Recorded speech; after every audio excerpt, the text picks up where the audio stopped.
사랑의 주님, 주께서 사랑하시는 주의 백성들 주님 옆에 나와 또 예배드리고 찬양하고 또 기도하게 하심을 감사드립니다. 주님, 우리의 마음을 열고 주님 앞에 나아가오니 주께서 우리의 영혼을 새롭게 하시고 말씀으로 충만하게 주님 역사하여 주시옵소서. 오늘도 하나님께서 우리와 함께 하시고 또 우리에게 큰 은혜를 베풀어 주실 것을 기대하며 나아갑니다. 주님, 우리를 인도하여 주시옵소서. 감사드리며 예수님의 이름으로 기도드립니다. 아멘. 네, 오늘 함께 보실 말씀은 요한복음 14장 1절 말씀입니다. 신약성경 요한복음 14장 1절 말씀, 신약성경 171페이지에 있습니다.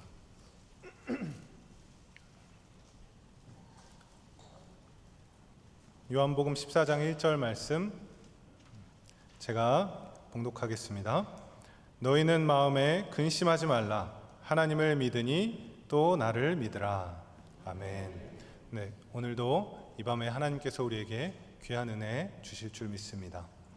모든 것에는 시작과 끝이 있듯이 우리 인생에도 시작이 있고 또 끝이 있습니다.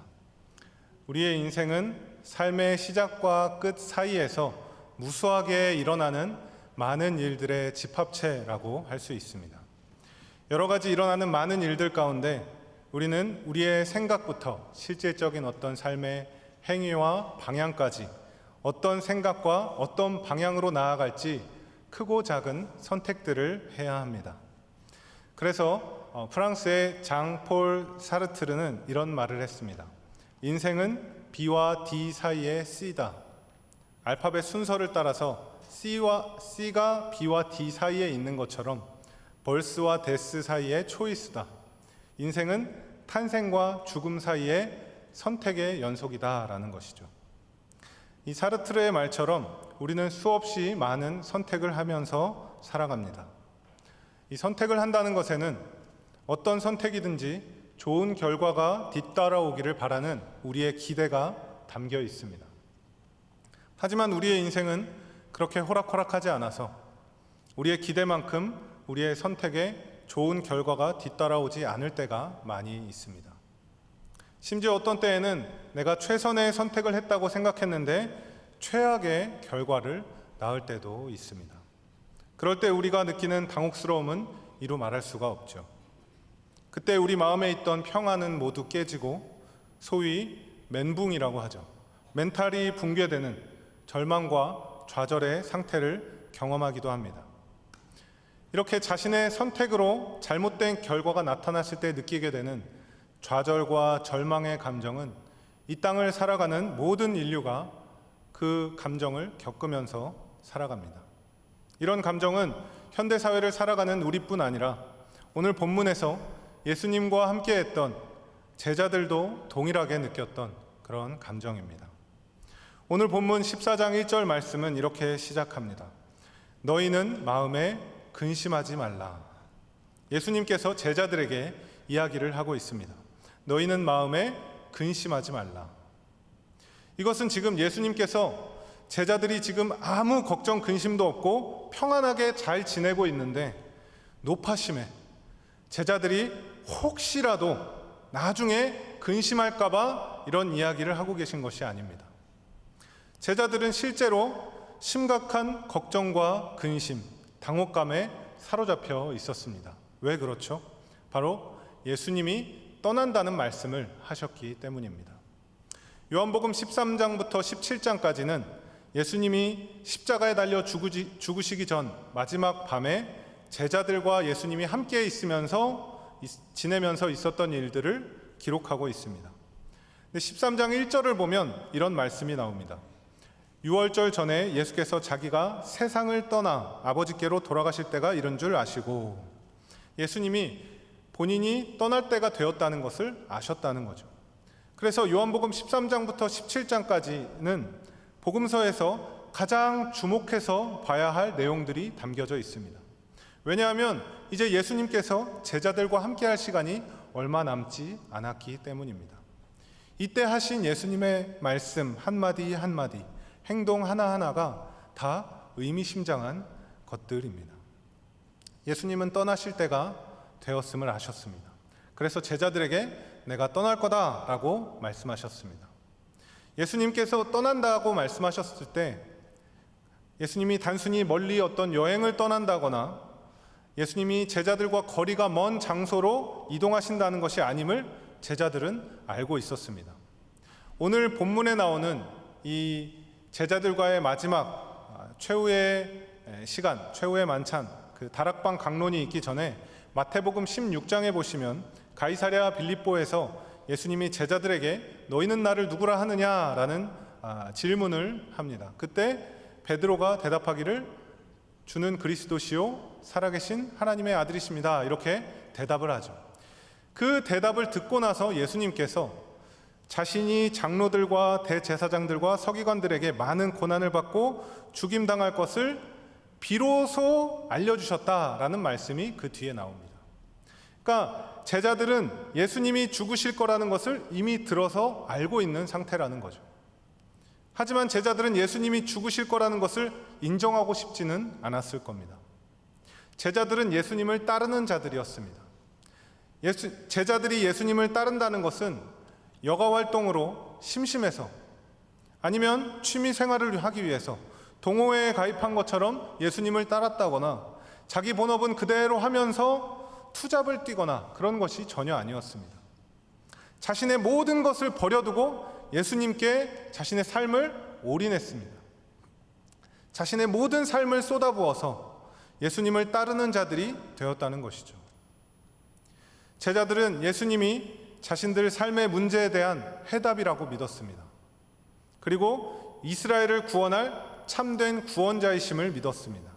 그런데 그런 구원자라고 믿고 따르던 예수님이 지금 나 죽을 거다, 나 떠날 거다 이렇게 말씀하고 계신 겁니다. 여러분, 이 제자들의 마음이 어땠을까요?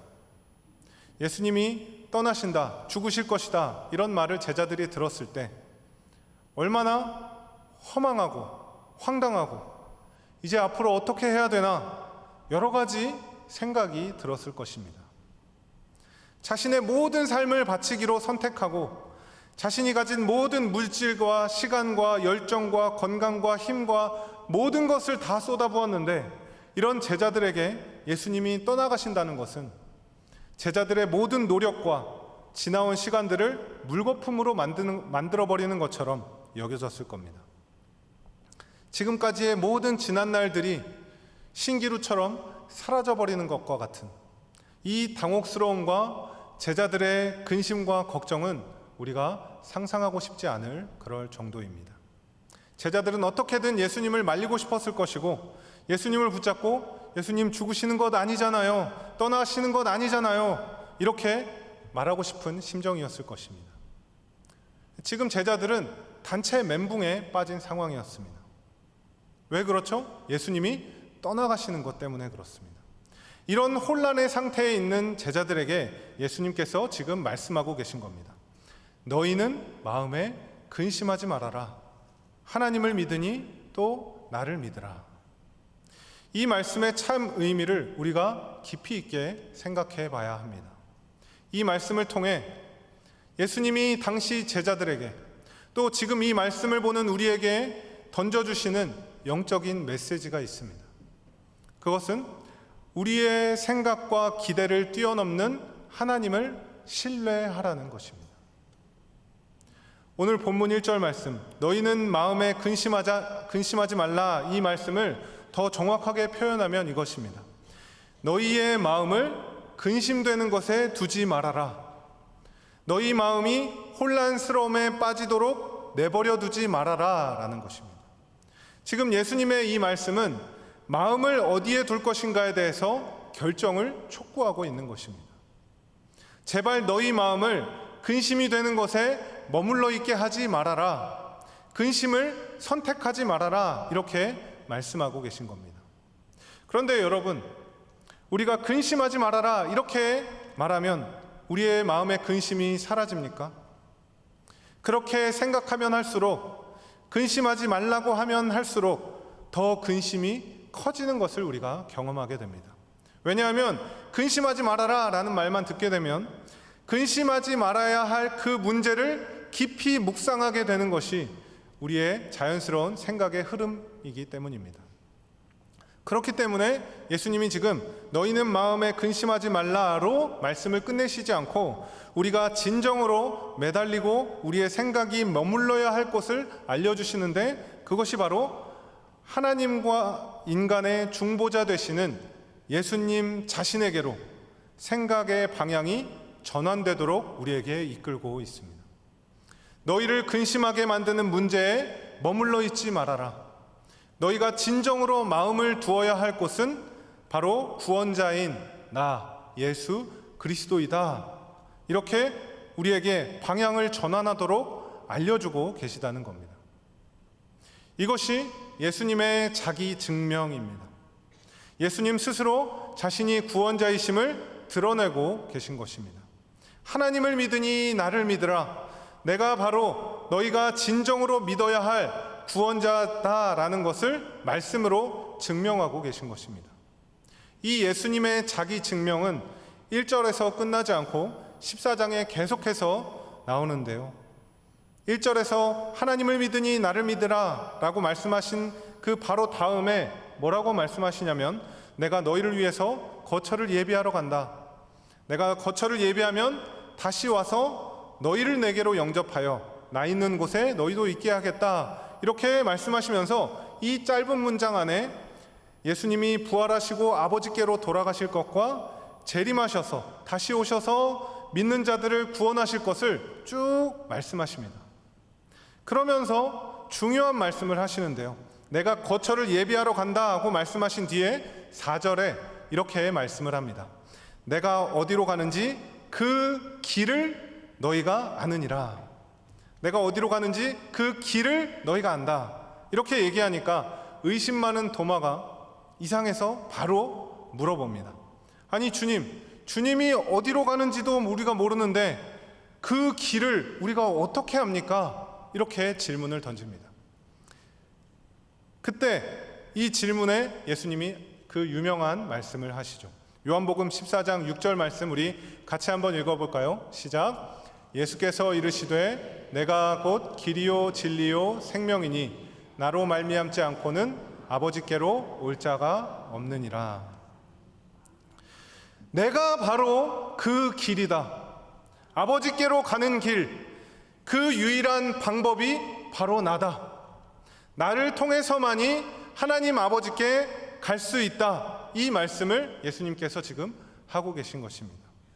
그 뒤로도 계속해서 예수님은 자신의 구원자 되심을 제자들에게 말씀으로 증명해 나가십니다. 죽음을 앞둔 상황에서 제자들과의 마지막 시간에 예수님이 하신 가장 중요한 것이 무엇이냐? 바로 예수님 자신이 참된 구원자이심을 증명하는 것이었습니다. 너희가 지금 내가 죽는다는 것, 떠난다는 것으로 인해서 근심에 쌓여 있지만 모든 인생들이 붙잡아야 할 것은 근심하게 만드는 그 문제가 아니라 우리의 인생의 길이 되시는 예수 그리스도를 붙잡아야 한다. 이것이죠.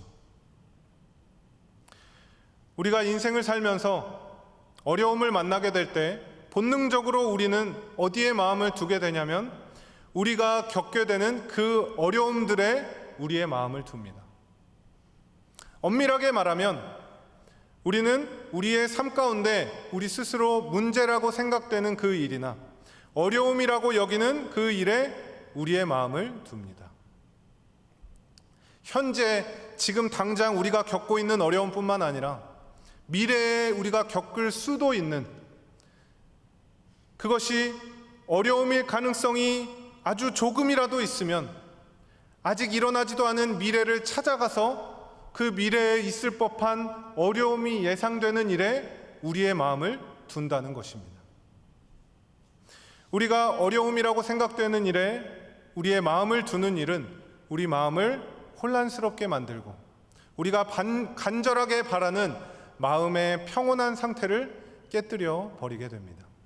그리고 그러한 어려움에 우리의 마음을 두게 되면 잔잔하고 고요한 우리 마음에 돌을 던져 파장이 일어나는 것처럼 마음의 근심과 평온이 깨진 상태가 증폭이 되는 것이죠. 그 근심과 걱정이 점점 더 커져가게 되는 것입니다. 지금 제자들 마음의 평온함을 깨뜨리고 제자들을 혼란스럽게 만드는 그 원인이 무엇인지 여러분 아십니까? 그것은 바로 구원자에 대한 오해였습니다. 구원자라고 생각했던 예수님이 죽으신다는 것, 그것이 이들에게 혼란을 불러일으켰습니다. 제자들은 자기들만의 구원과 구원자에 대한 나름의 이미지가 있었습니다. 이 당시 로마의 속국이었던 이스라엘을 해방시키고 자신들을 승리로 이끌어줄 그런 메시아, 그런 구원자에 대한 모습, 그런 기대가 있었습니다.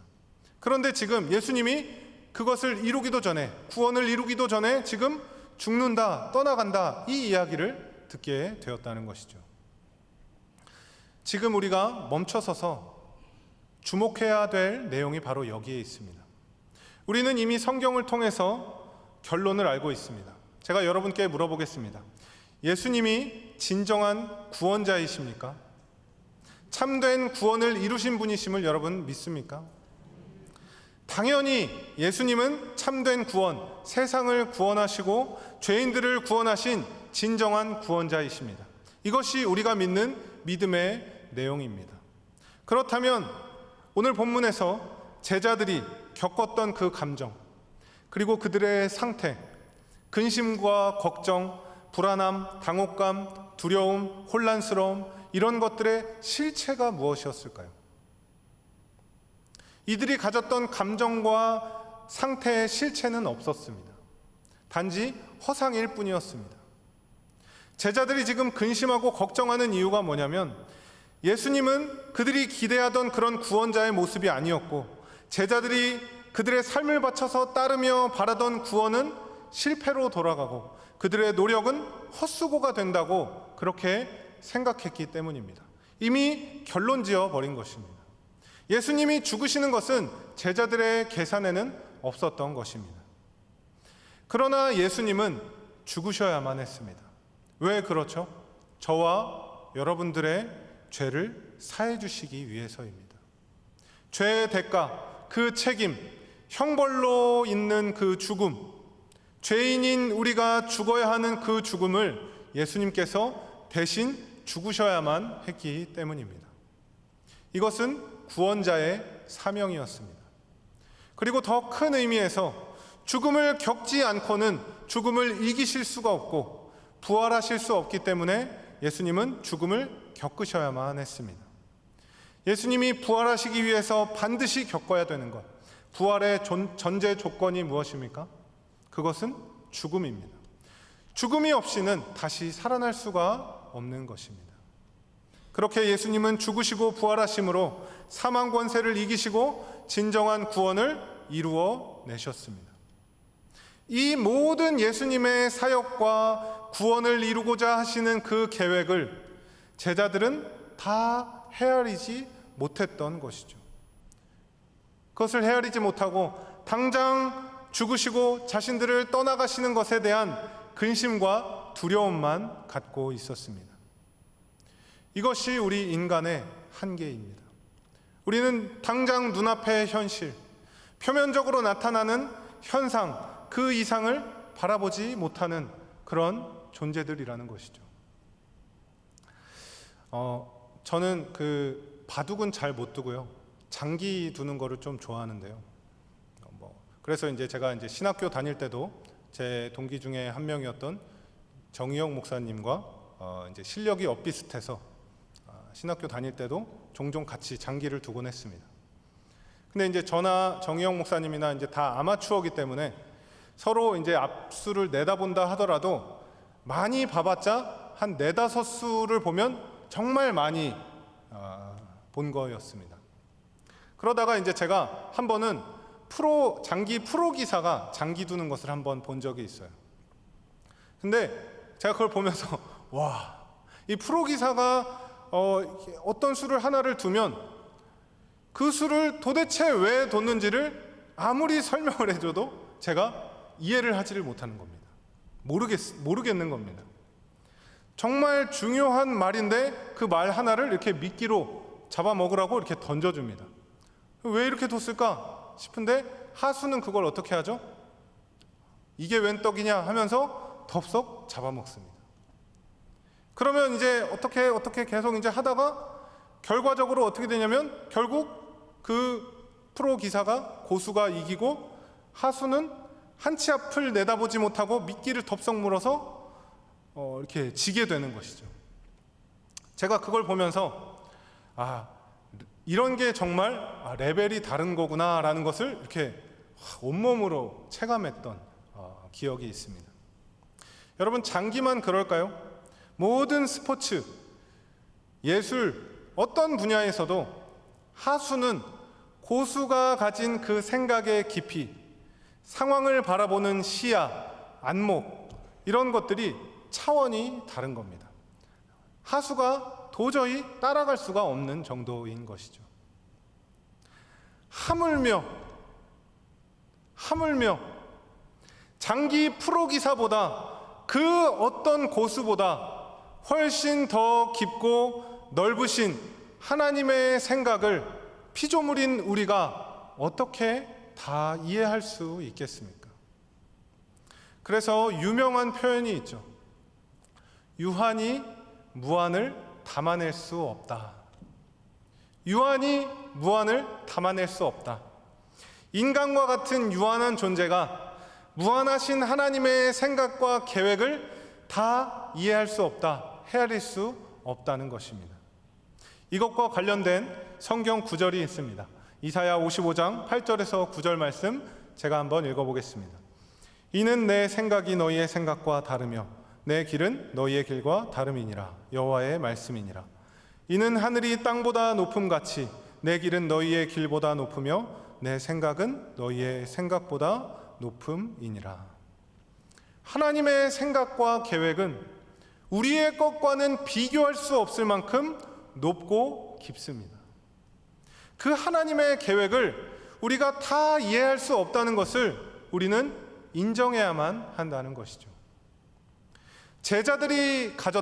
예수님의 제자들이 가졌던 구원자의 이미지는 힘있고 권세 있는 모습이었습니다.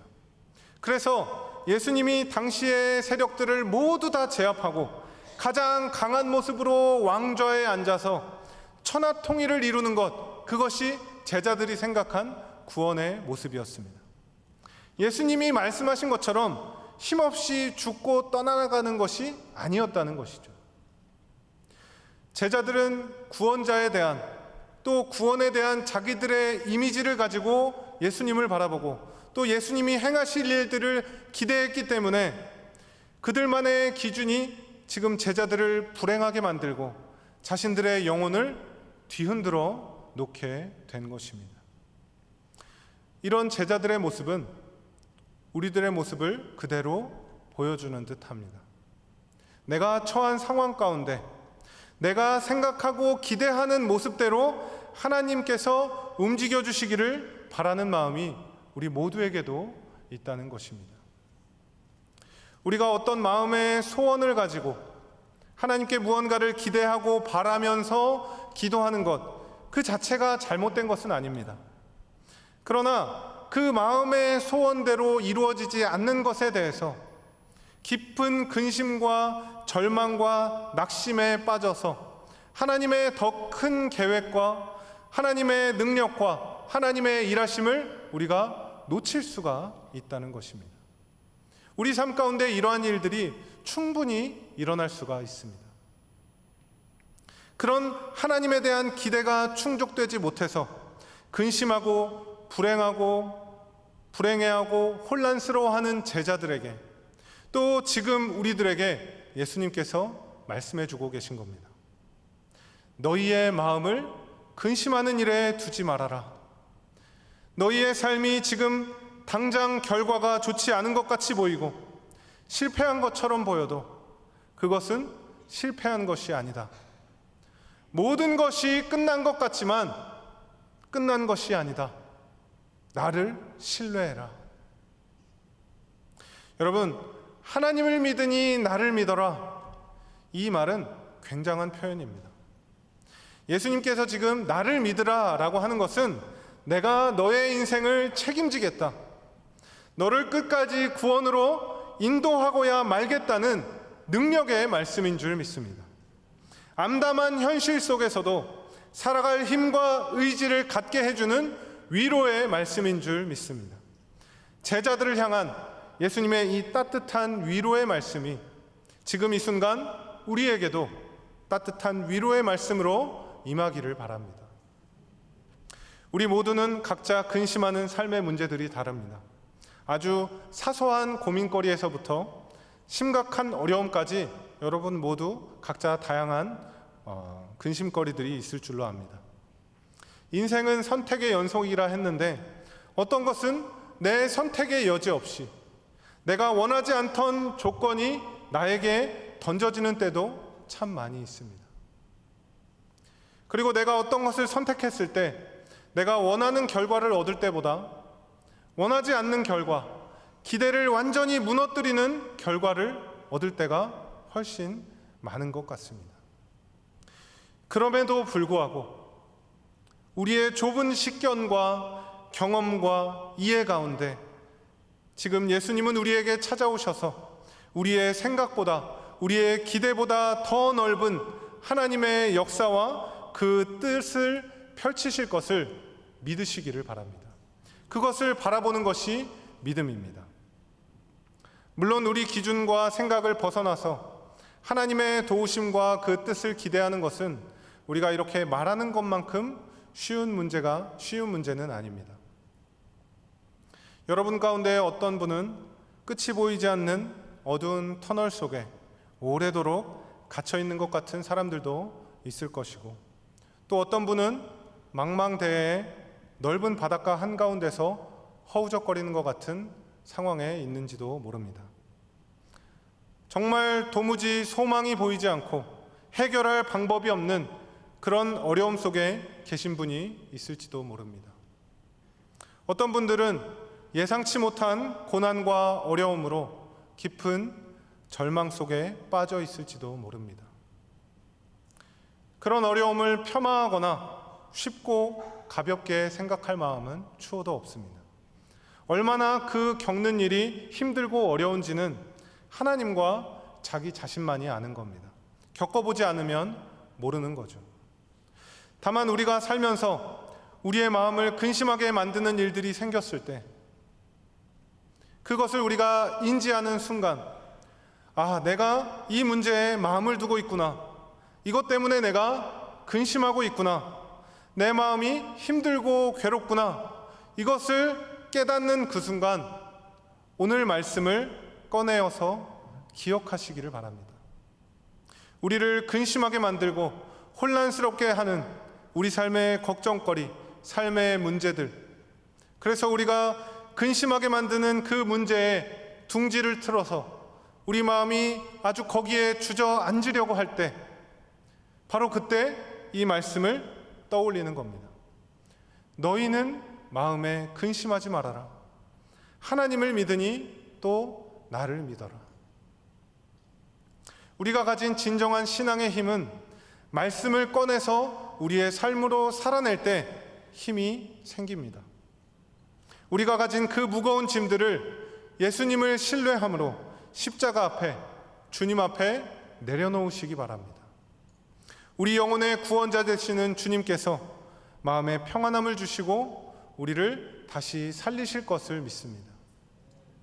마지막으로 오늘 주제와 관련된 성경 말씀 하나를 더 찾아보고 말씀을 마치겠습니다. 에베소서 3장 20절, 21절 말씀인데요. 다 같이 한 목소리로 읽어보겠습니다. 시작.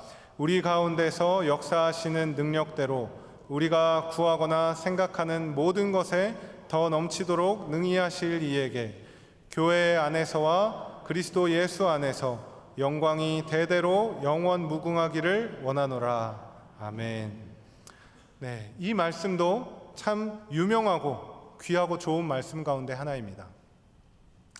여러분, 우리 주님은 이 에베소서 3장의 말씀처럼 우리가 구하는 것보다, 생각하는 것보다 모든 것에 더 넘치도록 우리에게 베푸시는 주님이신 줄 믿습니다. 여러분 믿으십니까? 아멘. 네, 저도 우리의 생각과 간구보다 더 넘치는 능력을 베푸실 주님이신 줄 믿습니다. 여러분, 그런데 이 유명한 구절 바로 앞에 어떤 말씀이 있는지 아십니까? 에베소서 3장 18절 19절 말씀을 제가 읽어보겠습니다. 18절, 능히 모든 성도와 함께 지식에 넘치는 그리스도의 사랑을 알고 그 너비와 길이와 높이와 깊이가 어떠함을 깨달아 하나님의 모든 충만하신 것으로 너희에게 충만하게 하시기를 구하노라. 그리스도의 사랑의 너비와 길이와 높이와 깊이가 충만하다. 우리가 가늠할 수 없는 깊이와 크기다라고 말씀하고 있습니다. 그렇기 때문에 우리의 생각, 우리의 구하는 것보다 하나님의 그 사랑이 넘칠 수밖에 없는 것입니다. 무한하신 그 그리스도의 사랑을 우리의 작은 틀 안에 가둬놓지 않기를 바랍니다. 그런 주님의 일하심을 기다리시고 기대하시면서 다시 일어서시기를 바랍니다. 비록 우리에게 주어진 삶이 우리의 생각과 다르고 평범하지 않고 또 우리의 기대와도 다를 때가 있지만 하나님은 하나님의 크신 뜻과 계획 아래에서 우리의 인생을 아름답게 빚어가고 계시는 줄 믿습니다. 너희는 마음에 근심하지 말라. 하나님을 믿으니 또 나를 믿으라. 우리 마음의 근심을 벗어나서 참된 믿음의 삶을 살아가는 저와 여러분의 삶이 되기를 주님의 이름으로 축원합니다. 이 시간 함께 찬양하겠습니다.